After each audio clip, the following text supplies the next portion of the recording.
हरे कृष्ण। परम मंगलमय श्री एकादशी महात्म्य में आज हम लोग पुरुषोत्तम मास की एकादशी तिथि कृष्ण पक्ष श्री कमला एकादशी की महिमा को श्रवण करेंगे। भक्तों, प्रत्येक व्यक्ति सुख चाहता है, शांति चाहता है और आनंद चाहता है, परंतु प्रकृति में सुख, शांति और आनंद कहाँ पर है, कैसे हैं, किस प्रकार मिलता है, ये उनको पता नहीं है। भगवान ने प्रत्येक जीवों के ऊपर कृपा करते हुए इन समस्त श्रीमद् भागवत धर्म को निर्णय किया है। श्री भगवान ने प्रत्येक जीवों को चाहते हैं सुख, शांति और आनंद में रहने के लिए और अंत में भगवत प्राप्त करने के लिए। भगवान समस्त जीवों के लिए एक सुंदर, सरल, सहज उपाय और विधि निर्णय किया है। किस प्रकार जीव अनायास में भगवत धाम को प्रस्थान कर सके। आज हम इस महिमापूर्ण पुरुषोत्तम मास और इस मास में जो एकादशी व्रत की कथा श्रवण करेंगे। एक बार युधिष्ठिर महाराज ने भगवान श्री कृष्ण से प्रश्न किया कि प्रभु, इस पुरुषोत्तम मास में जो 2 एकादशी हैं, प्रथम कृष्ण पक्ष एकादशी का नाम क्या है, उसकी महिमा क्या है, और इस मास में यदि एकादशी व्रत जो पालन करता है वो किस प्रकार क्या क्या प्राप्त करता है, आप कृपा करके विस्तृत भाव से मुझे बताइए। भगवान ने कहा, हे युधिष्ठिर महाराज, अत्यंत प्रेम बस मैं तुमको समस्त एकादशी व्रत की महिमा सुनाया हूँ और इस पुरुषोत्तम मास में जो 2 एकादशी हैं, प्रथम कृष्ण पक्ष एकादशी का नाम है कमला एकादशी। अरे इस कमला एकादशी की महिमा अत्यंत सुंदर है और बहुत विस्तृत है और इस प्रकार महिमा है कि व्यक्ति केवल कथा की महिमा सुनते ही उसका समस्त पाप नष्ट हो जाता है। और इस एकादशी को जो निष्ठा के साथ पालन करता है उसको साक्षात लक्ष्मी जी प्राप्त होते हैं। इस भौतिक जगत में वो अत्यंत ऐश्वर्यशाली बन जाता है, सुख शांति में रहते हुए परलोक में भगवत धाम को प्राप्त करता है। हे राजन, एक सुंदर पुराण की कथा मैं तुमको सुनाऊंगा। अवंतीपुर नगर में एक ब्राह्मण रहता था जिसका नाम था विश्वकर्मा। अवंतीपुर जो आज उज्जैन है, जहाँ भगवान श्री कृष्ण गुरुगृह में रहते हुए संदीपनी ऋषि के आश्रम में पढ़े हैं, वही संदीपनी ऋषि आश्रम भी वही उज्जैन में है। वही अवंतीपुर में जहाँ एक ब्राह्मण रहता था जिसका नाम था विश्वकर्मा। इनके 5 पुत्र थे और इस 5 पुत्र में सबसे जो कनिष्ठ पुत्र था जिसका नाम था जय शर्मा। और ये बचपन में कुछ एक इस प्रकार एक खराब कर्म किया जिसके कारण से पिता माता इनके समाज उनको त्याग कर दिया था। और इन्होंने घर द्वार पिता माता अपना समाज को त्याग करते हुए वन में रहता था और वन में रहते हुए भगवान का भजन करता था। एक बार उनका इच्छा हुई कि मैं समस्त माने तीर्थ यात्रा में जाके तीर्थ भ्रमण करूं, तीर्थ दर्शन करूं। और तीर्थ दर्शन किया जय शर्मा ने। तीर्थ दर्शन करते करते एक समय की बात उन्होंने जाकर पहुंचा त्रिवेणी में, इलाहाबाद। त्रिवेणी में पहुंचते हुए त्रिवेणी में स्नान किया और इतना भूख और प्यास उनको हुआ था, उन्होंने सोचा कि कहाँ जाऊं, कुछ प्रसाद भोग मिले। एक सुंदर आश्रम देखा, जो एक सुंदर आश्रम में एक सुंदर संत बैठे थे जिनका नाम था हरिमित्र।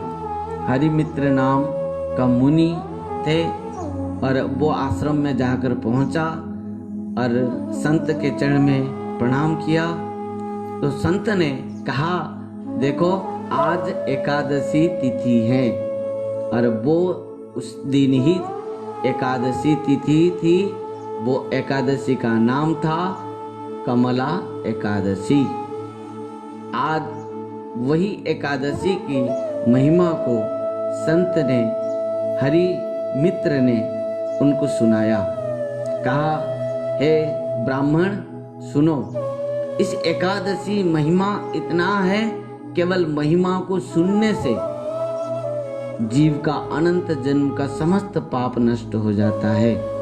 और इस एकादशी को निष्ठा के साथ पालन करने से उसका क्या होता है, समस्त ऐश्वर्य को प्राप्त होता है और परलोक में अंत में भगवत धाम को प्राप्त करता है। और एकादशी तुम व्रत रखो। महिमा सुनते हुए जय शर्मा ने इस एकादशी व्रत को रखा। वही आश्रम में दिन भर संतों के चरण में बैठ के भगवान की कथा सुना, महिमा सुना और भगवान का नाम लिया, भजन कीर्तन किया, रात्र में उजागर रहा। एकादशी तिथि में रात्र उजागर की महिमा बहुत है। जो निष्ठा के साथ एकादशी व्रत रखता है, तो यदि रात्र में सोता है तो उसका एकादशी व्रत पूर्ण भाव से नष्ट हो जाता है, इसमें लिखा है।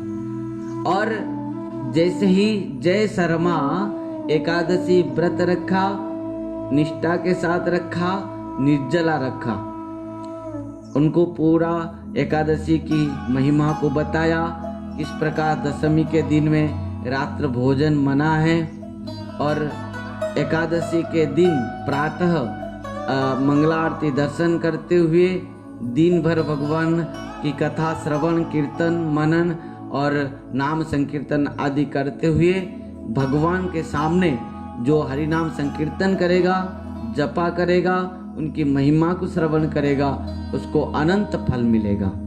इस प्रकार जय शर्मा एकादशी व्रत रखा और रात्र में उजागर होते हुए भगवान नाम संकीर्तन किया। भक्तों, ठीक रात्र अंतिम समय पर साक्षात लक्ष्मी जी प्रकट हो गए और जय शर्मा को लक्ष्मी जी ने कहा, हे ब्राह्मण, मैं तुम्हारे इस व्रत में बहुत संतुष्ट हूँ, तुम क्या चाहते हो मांगो। तो जय शर्मा ने कहा, हे देवी, आप कौन हैं? मुझे लग रहा है आप इंद्र की पत्नी सची देवी हो या भगवान शिव जी की पत्नी कमला देवी हो, पार्वती जी हो।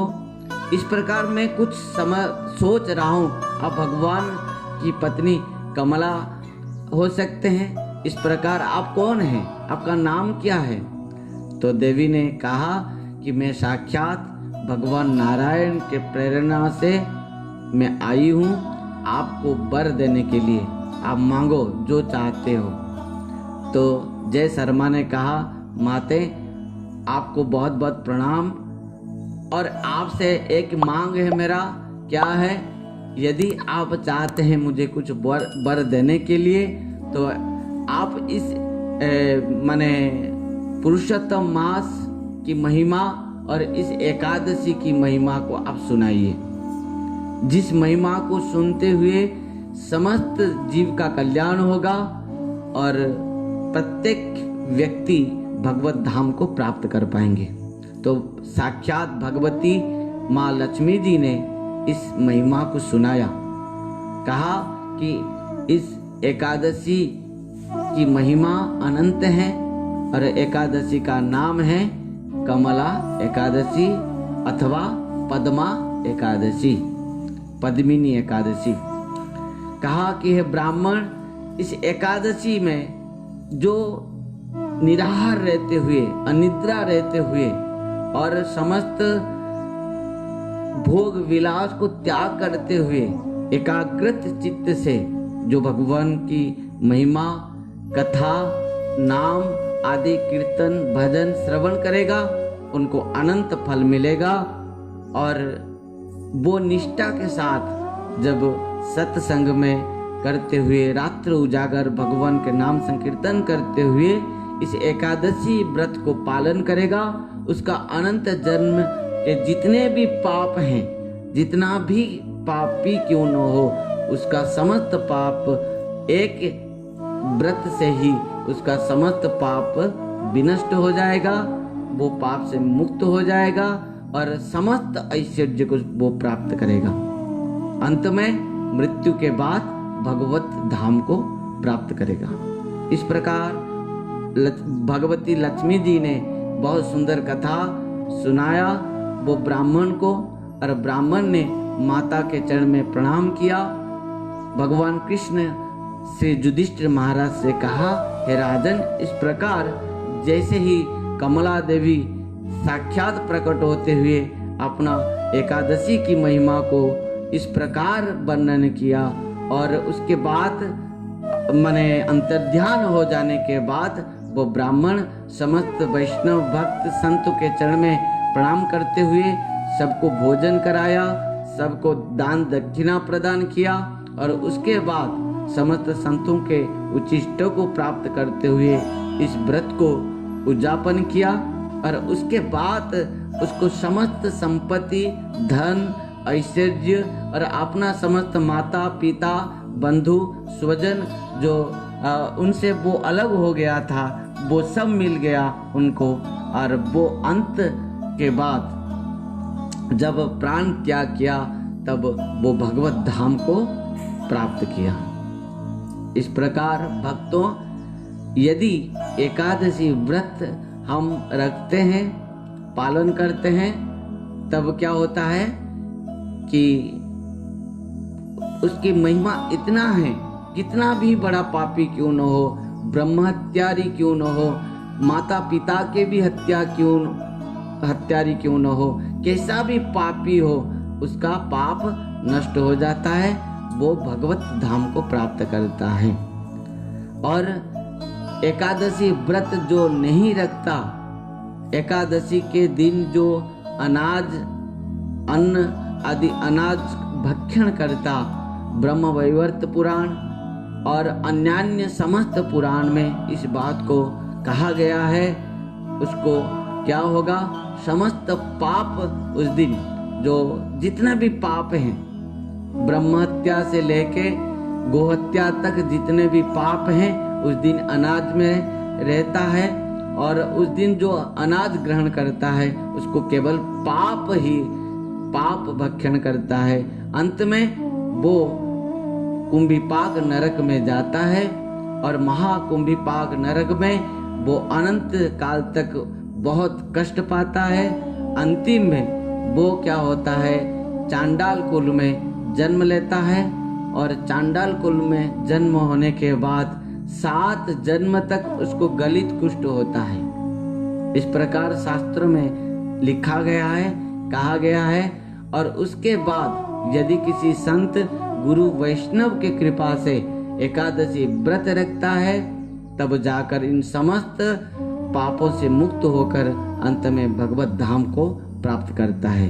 इसी प्रकार एकादशी व्रत इस पुरुषोत्तम मास में, यहाँ जो पुरुषोत्तम मास की महिमा है, दीपदान बहुत महिमा है। प्रत्यह जो दीपदान करता है भगवान के चरण में वो भी और इस संसार में जन्म नहीं लेता है, जन्म मृत्यु चक्र से वो उद्धार हो जाता है। तुलसी महारानी के चरण में जो जल प्रदान करता है, तुलसी पूजा करता है इस मास में, वो उनको समस्त भगवत ऐश्वर्य प्राप्त होता है, भगवत धाम को प्राप्त होता है। इस प्रकार भगवान की कथा में भी इस मास की महिमा बहुत है। जो निरंतर भगवान की कथा श्रवण करता है वो भी समस्त पाप से मुक्त होकर भगवत धाम को प्राप्त करता है। आइए श्री एकादशी महिमा को यहीं पर हम विश्राम देंगे। समस्त भक्त से निवेदन है, परम पूज्य परम आराध्य पतित पावन गुरुदेव ओम विष्णुपाद परमहंस परिव्राजकाचार्य वज्रष्टोत्तर शत श्री श्रीमद् भक्ति वैभव पुरी गोस्वामी गुरु महाराज जी की कृपा से श्री कृष्ण चैतन्य मिशन के जो आत्म कल्याण संस्थान बनाए हैं और समस्त जीवों के आत्म कल्याण के लिए, और गुरु महाराज की कृपा से हम सबको इस समस्त व्रत और अनुष्ठान आदि करते हुए उन्हीं की कृपा से हम निश्चित भाव से आत्म कल्याण कर पाएंगे। हरे कृष्ण, राधे राधे, हरि बोल।